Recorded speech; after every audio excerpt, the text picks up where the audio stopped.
All right, so anyway, this is my Canon EOS 80D, and I have a Sigma 500 150 lens on it for taking telephoto shots. And today I'm going to show you how to remove the battery out of this camera.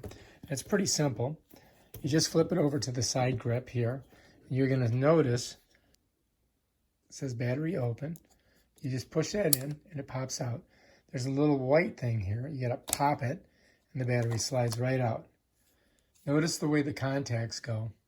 The contacts are this way and then down. So you get your other new battery, you bring it over. If you're going to swap them out, you can look down in there, you can see. Then you slide it in just like this. And then you're going to give it a little push, and it makes a click, and now it's in there. To come out, you pop it. It pops out so you can grab it. You pull it. When you put it in, you make sure your contacts are on this side, coming in. So we're going to go in this way. Push it all the way down, clicks, then we're going to close the lid. When you close it, it just snaps shut. To pop it open, it goes like that. To pop the battery out, like that. In, here, close.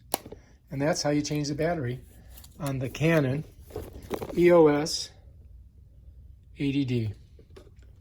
All right, if you like this video, subscribe to my channel and check out my other awesome videos on this camera.